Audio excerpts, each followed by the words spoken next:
We're getting breaking news of an Allegiant Air flight forced to make an emergency landing at St. Pete Clearwater Airport just minutes ago for pressurization problems. We're continuing to make phone calls on that. That breaking news coming just as our I-team has been looking at problems at Allegiant. ABC Action News investigator Jared Holbrook has discovered pilots for Allegiant Air are raising new concerns about mechanical safety issues with their planes. Jared? Well, it's no secret pilots in Allegiant Air have been going through a contract labor dispute. At one point, there was even talk of a strike. But pilots we spoke with say these recent complaints are just a coincidence, and the airline is on a dangerous path.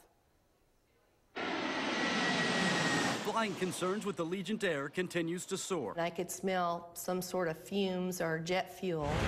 Pilot comes on and says, evacuate, evacuate, evacuate. The I-team discovered pilots with Allegiant fear the airline is failing to maintain their planes and are putting lives at risk.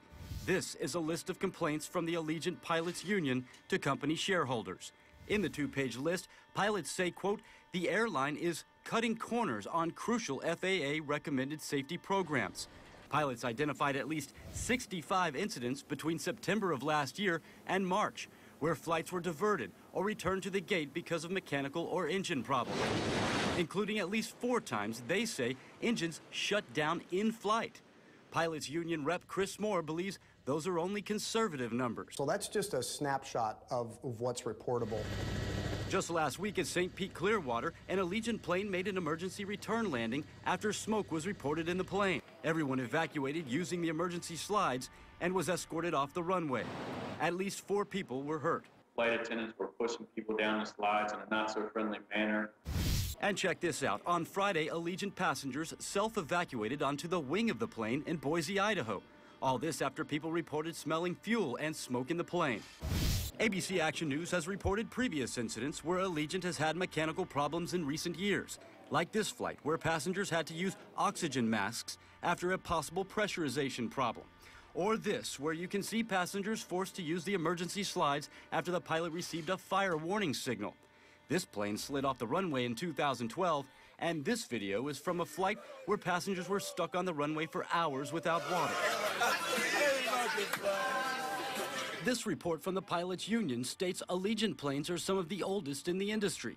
While many airlines carry planes averaging 11 to 14 years old, Allegiant has fleets averaging 22 years old, and the MD-80 planes average around 24 years old. And that makes up 75% roughly of the Allegiant fleet. Moore says the major problem is the average seniority for Allegiant mechanics is only 4 years experience, and more than half of all the mechanics have less than 4 years experience.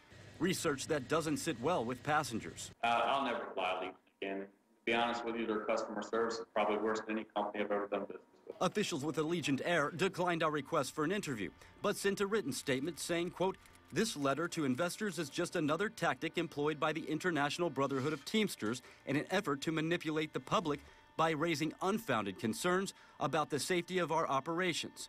Allegiant's safety record is among the best in the aviation industry. Now we're posting Allegiant Air's full written statement on our website, and we're told that these reports will be a topic of discussion at the annual shareholders meeting on Thursday. I'm investigator Jared Holbrook taking action for you.